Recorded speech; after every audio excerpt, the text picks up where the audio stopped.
Assalamualaikum warahmatullahi wabarakatuh. Yang saya hormati Bapak dosen dan teman-teman yang saya banggakan.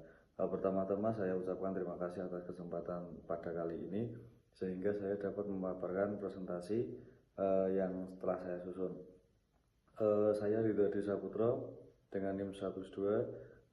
Pada kesempatan kali ini saya akan menyampaikan presentasi rencana seminar proposal dengan judul pengaruh work-life balance, stres kerja, dan etika kerja Islam terhadap kinerja karyawan Gen Z dengan kepuasan kerja sebagai variabel mediasi yang berstudi pada Bank BTN Syariah. Ya, langsung saja pada materi kali ini saya akan menjelaskan tentang latar belakang perkembangan dunia kerja saat ini tidak terlepas dari kehadiran generasi milenial akhir dan Gen Z yang dikenal sebagai generasi zilenial yang mulai mendominasi komposisi tenaga kerja saat ini, khususnya di sektor swasta dan industri kreatif. Perkembangan zaman dan pergeseran demokrasi tenaga kerja menghadirkan tantangan baru bagi dunia industri, termasuk sektor perbankan syariah. Salah satu kelompok dari kini mendominasi dunia kerja adalah Gen Z, yakni individu yang lahir antara tahun 97 sampai 2012. Gen Z memiliki karakteristik unik. Mereka sangat melek dengan teknologi, menghargai fleksibilitas kerja dan mengutamakan keseimbangan hidup atau work-life balance, dan memiliki sensitivitas tinggi terhadap stres kerja. Di sisi lain, nilai-nilai spiritual dan etika juga menjadi pertimbangan penting dalam perilaku kerja mereka, terutama dalam konteks lembaga berbasis syariah seperti isu di kasus saya yang berjudul Bank BTN Syariah. Ya, selanjutnya di sini ada rumusan masalah. Rumusan masalah saya terdiri dari 9 poin. Yang pertama itu bagaimana pengaruh work-life balance terhadap kinerja karyawan pada karyawan Gen Z di Bank BTN Syariah. Yang kedua, bagaimana pengaruh stres kerja terhadap kinerja karyawan pada karyawan Gen Z di Bank BTN Syariah. Yang ketiga, bagaimana pengaruh etika kerja Islam terhadap kinerja karyawan pada karyawan Gen Z di BTN Syariah. Yang keempat, ada bagaimana pengaruh WLB atau work-life balance terhadap kepuasan kerja pada Gen Z di Bank BTN Syariah. Yang kelima, bagaimana pengaruh stres kerja terhadap kepuasan kerja pada karyawan Gen Z di Bank BTN Syariah. Yang keenam, bagaimana pengaruh etika kerja Islam terhadap kepuasan kerja pada karyawan Gen Z di Bank BTN Syariah. Yang ketujuh, bagaimana pengaruh work-life balance terhadap kinerja karyawan dengan kepuasan kerja sebagai variabel mediasi pada karyawan Gen Z di Bank BTN Syariah. Yang kedelapan, bagaimana pengaruh stres kerja terhadap kinerja karyawan dengan kepuasan kerja sebagai variabel mediasi pada karyawan Gen Z di Bank BTN Syariah.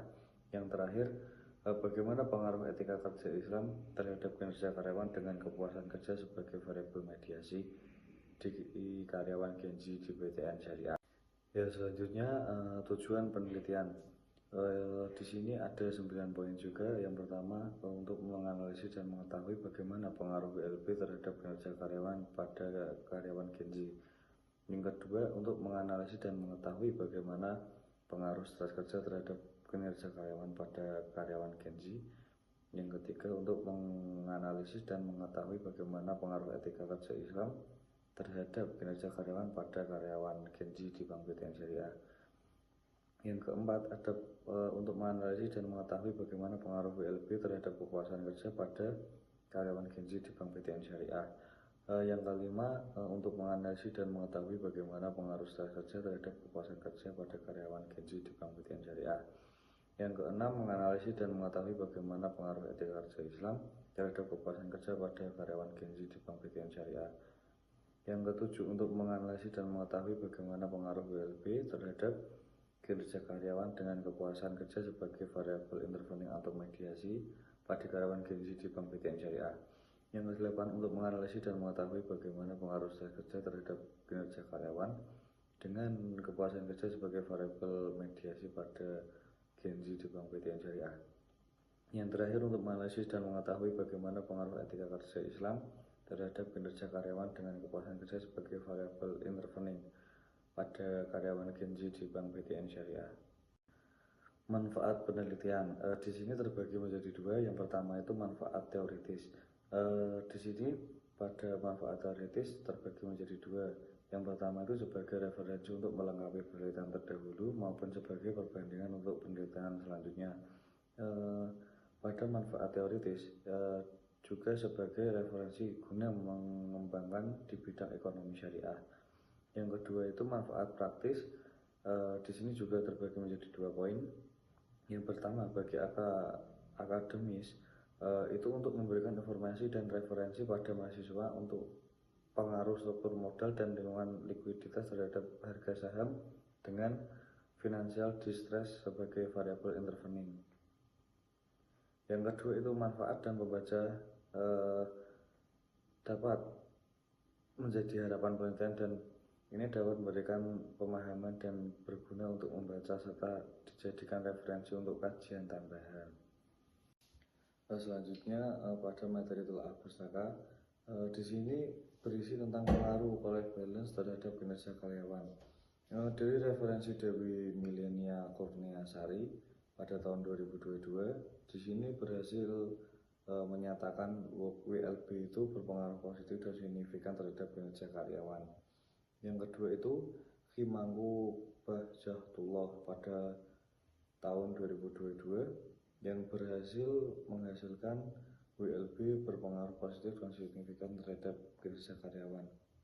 Yang ketiga ada Nurlita Dina pada tahun 2018. Di sini menyatakan WLB pengaruh positif juga dan signifikan terhadap kinerja karyawan. Yang keempat itu ada Fadila Saifullah pada tahun 2020. Di sini juga menyatakan WLB tidak berpengaruh terhadap kinerja karyawan. Jadi itu yang membedakan di antara ketiga jurnal tadi. Selanjutnya di sini pengaruh stres kerja terhadap kinerja karyawan. Yang pertama itu menurut Triwartono pada tahun 2017. Di sini stres kerja berpengaruh positif dan signifikan terhadap kinerja karyawan. Yang kedua itu menurut Nadia Antonia Christie dan Solihati Amalia pada tahun 2017, stres kerja berpengaruh negatif signifikan terhadap kinerja karyawan. Jadi selanjutnya itu Hartono J.J. Stephen dan Arif Pratono Prasetyo pada tahun 2020. Di sini juga stres kerja itu berpengaruh negatif signifikan terhadap kinerja karyawan. Untuk tambahannya itu variabel WLB dan etika kerja Islam menambahkan variabel mediasi kepuasan kerja. Yang keempat itu ada Yulia dan Ahmad pada tahun 2019. Stres kerja berpengaruh positif signifikan terhadap kinerja karyawan. Nah, selanjutnya itu ada poin pengaruh etika kerja Islam terhadap kinerja karyawan. Yang pertama itu ada Fadlur Rahman dan Mas'ud pada tahun 2022. Jadi etika kerja Islam itu berpengaruh positif signifikan terhadap kinerja karyawan dengan menambahkan variabel work-life balance dan stres kerja sebagai variabel mediasi yaitu kepuasan kerja. Yang kedua itu Yeni Haryati pada tahun 2021. Etika kerja Islam berpengaruh positif signifikan terhadap kinerja karyawan dengan menambahkan WLB dengan stres kerja dan kepuasan kerja sebagai variabel mediasi. Yang ketiga itu ada Farizul Adab dan Wahibur Rahman pada tahun 2015.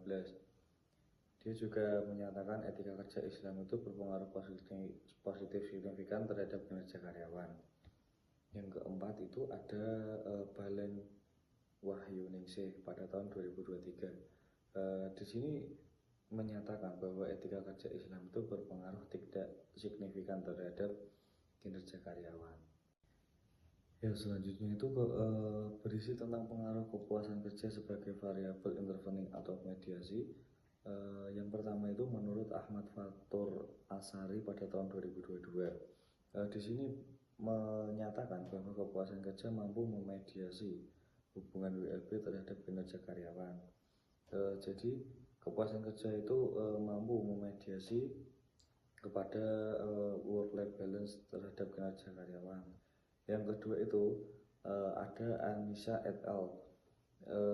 Pada tahun 2017 di situ menyatakan bahwa kepuasan kerja itu tidak mampu memediasi hubungan stres kerja terhadap kinerja karyawan dengan menambahkan WLB dan etika kerja.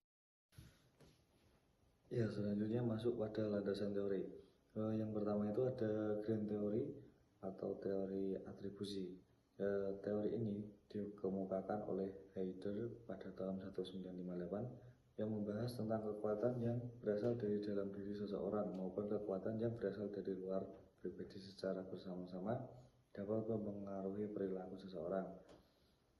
Yang kedua itu ada WLB, landasan teori tentang work-life balance, yaitu merupakan suatu konsep penting dalam manajemen sumber daya manusia yang merujuk pada tingkat keseimbangan antara kehidupan kerja dan kehidupan pribadi seseorang. Yang selanjutnya itu ada landasan teori tentang stres kerja.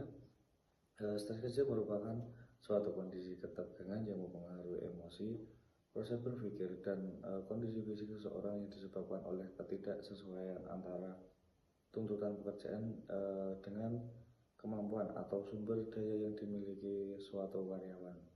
Ya, selanjutnya landasan teori tentang etika kerja Islam. Nah, di sini etika kerja Islam sendiri merupakan proses prinsip dan nilai-nilai yang mendasari perilaku seseorang dalam bekerja berdasarkan ajaran Islam. Jadi etika ini tidak hanya menyangkut hubungan antar manusia dan pekerjaannya, tetapi juga jalinan hubungan antara Tuhan atau hablum minallah serta hubungan dengan sesama manusia atau hablum minannas. Selanjutnya itu tentang landasan teori kinerja karyawan. Kinerja karyawan tersendiri merupakan hasil kerja atau yang dicapai oleh seseorang dalam melaksanakan tugas dan tanggung jawab berdasarkan standar yang ditetapkan. Jadi menurut Mangkunegara pada tahun 2017, kinerja adalah hasil kerja secara kualitas dan kuantitas yang dicapai oleh seseorang karyawan dalam melaksanakan tugasnya sesuai dengan tanggung jawab yang diberikan. Yang terakhir itu ada kepuasan kerja. Kepuasan kerja adalah salah satu aspek penting dalam dunia kerja yang berpengaruh langsung terhadap kinerja dan produktivitas karyawan. Menurut Robin dan Judge pada tahun 2017, kepuasan kerja adalah suatu perasaan positif yang dihasilkan dari penilaian terhadap pekerjaan atau pengalaman kerja seseorang. Ya, masuk pada model penelitian. Jadi teman-teman, ini bisa dilihat pada gambar tersebut. Di sini saya memiliki 3 variabel X dan 1 variabel Y dan 1 variabel mediasi atau intervening. Jadi WLB itu dapat menghubungkan WLB terhadap kinerja karyawan, WLB terhadap kepuasan kerja, stres kerja ke kepuasan kerja, dan stres kerja ke kinerja karyawan, serta etika kerja Islam itu ke kinerja karyawan dan etika kerja Islam ke kepuasan kerja. Dan saya memiliki 9 hipotesis. Ya, saya akan membahas tentang hipotesis. Di sini ada 9 hipotesis ya teman-teman. Yang pertama itu WLB berpengaruh positif signifikan terhadap kinerja karyawan. Yang kedua itu ada etika kerja Islam berpengaruh positif signifikan terhadap kinerja karyawan. Yang ketiga itu kemampuan kerja sebagai variabel mediasi itu berpengaruh positif signifikan terhadap kinerja karyawan. Yang keempat itu ada WLB berpengaruh positif signifikan terhadap kinerja karyawan dengan kepuasan kerja sebagai variabel mediasi. Yang kelima itu ada etika kerja Islam berpengaruh positif signifikan terhadap kinerja karyawan dengan kepuasan kerja sebagai variabel mediasi. Yang keenam ada stres kerja berpengaruh negatif signifikan terhadap kinerja karyawan dengan kepuasan kerja sebagai variabel mediasi. Yang ketujuh itu kemampuan kinerja karyawan mampu memediasi dalam pengaruh WLB dan kinerja karyawan. Yang kedelapan kemampuan kepuasan kerja itu mampu memediasi dalam mempengaruhi etika kerja Islam dan kinerja karyawan. Yang terakhir itu kemampuan kepuasan kerja tidak mampu memediasi dalam berpengaruh stres kerja dan kinerja karyawan. Baik, selanjutnya ada metode penelitian. Yang di sini ada jenis penelitian dan jenis dan sumber data. Yang pertama itu ada jenis penelitian. Penelitian ini menggunakan metode penelitian deskriptif atau kuantitatif. Menurut Sugiono 2016 itu menjelaskan bahwa penelitian kuantitatif itu adalah metode terhadap filsafat positivisme yang digunakan terhadap sampel dan populasi penelitian. Jadi penelitian kuantitatif adalah jenis penelitian yang menghasilkan data dan bentuk angka.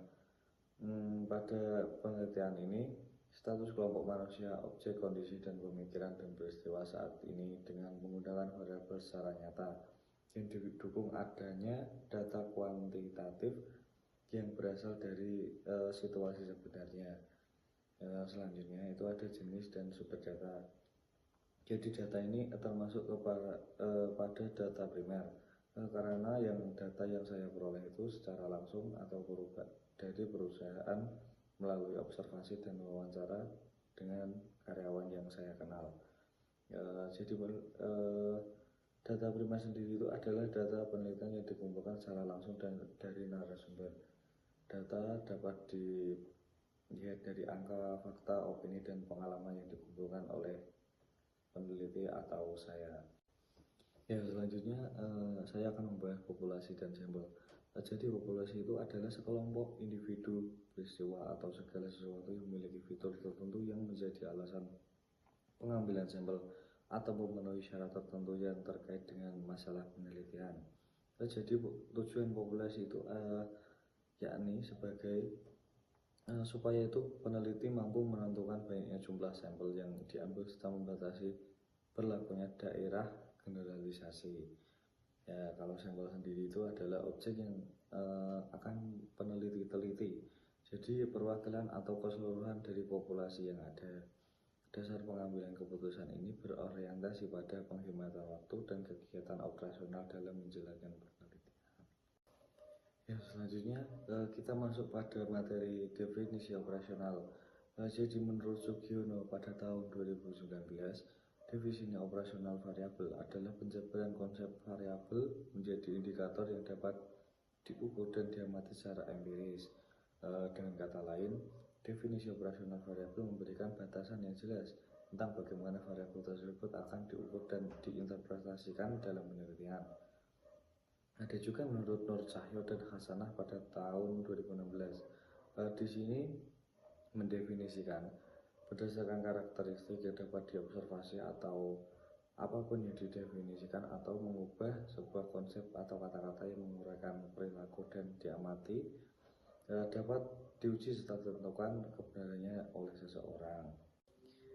Selanjutnya ada teknik pengumpulan data. Di sini menurut saya itu ada 3 poin. Yang pertama itu peneliti observasi adalah jenis penelitian yang dilakukan oleh secara langsung mengunjungi subjek. Jadi kita akan mengunjungi langsung kepada PT atau perusahaan untuk kita lakukan observasi.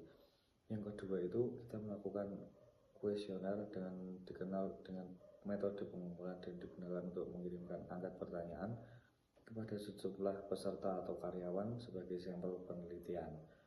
Yang ketiga itu secara dokumentasi, yaitu suatu cara yang digunakan untuk memperoleh data dan informasi dalam bentuk buku, arsip, tulisan, angka, atau gambar yang berupa laporan serta keterangan yang dapat mendukung penelitian. Masuk pada uji instrumen. Di sini ada uji validitas, yaitu keabsahan kuesioner dan evaluasi melalui pengujian validitas. Jika menurut Herdani et al. Pada tahun 2020, yaitu sejauh mana data yang dilaporkan peneliti dan data yang dicatat pada subjek penelitian sama-sama akurat. Yang kedua itu ada uji reliabilitas. Menurut Sugiono pada tahun 2017, derajat konsistensi dan stabilitas data atau kesimpulan merupakan faktor penting yang mempengaruhi serta reliabilitas suatu atau temuan. Bila pengujian yang dilakukan terhadap variabel yang diukur memberikan hasil dan yang konsisten. Ya, di sini kita memasuki pada materi uji signifikansi. Yang pertama itu ada uji parsial. Menurut Ghazali pada tahun 2019, uji parsial atau uji T digunakan untuk menunjukkan seberapa jauh pengaruh suatu variabel independen secara individual dalam menerapkan variabel dependen. Yang kedua itu ada uji simultan atau uji F. Menurut Ghazali tahun 2019, uji F itu atau uji simultan digunakan untuk mengetahui apa pengaruh dan secara bersamaan dengan variabel-variabel independen terhadap variabel dependen. Koefisien determinasi atau uji R. Menurut Ghazali 2019, koefisien determinasi atau R kuadrat pada intinya mengukur seberapa jauh kemampuan model dan menerangkan variasi dependen. Nilai koefisien determinasi antara 0 dan 1. Ya, selanjutnya ada uji asumsi klasik. Yang pertama itu ada uji normalitas. Uji normalitas adalah sebuah uji yang dilakukan dengan tujuan untuk menilai sebaran data ada suatu kelompok data atau variabel. Yang kedua itu ada uji multikolinearitas. Di sini adalah hubungan linear atau variabel dependen. Menurut Ghazali juga menyatakan bahwa tujuan uji multikolinearitas adalah untuk menguji apakah suatu model regresi memiliki korelasi yang tinggi atau sempurna antara variabel korelasi antara independen. Yang ketiga ada uji heteroskeditasitas. Menurut Ghazali 2018, di sini menyatakan bahwa tujuan uji ini adalah untuk menguji apakah terdapat ketidaksamaan varian dan model regresi dari suatu observasi residual ke observasi yang lain. Ya, kita memasuki materi yang terakhir. Jadi alat pengukuran data. Di sini alat analisis merupakan sarana yang digunakan menjelaskan data numerik yang diperoleh melalui penyebaran kuesioner. Dalam penelitian saya kali ini, saya menggunakan Smart PLS versi 4.1 sebagai perangkat analisis saya. Smart PLS atau Partialess Squares adalah suatu perangkat lunak berbasis komputer yang dirancang untuk menganalisis dan data statistik dan pendekatan struktural equation modeling atau SEM. Penggunaan aplikasi ini membantu saya untuk meneliti penelitian kali ini. Baik, itulah pemaparan materi saya kali ini yang dapat saya sampaikan. Terima kasih atas perhatian Bapak dosen dan teman-teman sekalian. Jika ada salah kata atau perbuatan yang menyinggung hati atau perkataan yang tidak tepat kali ini, saya mohon maaf sebesar-besarnya. Terima kasih.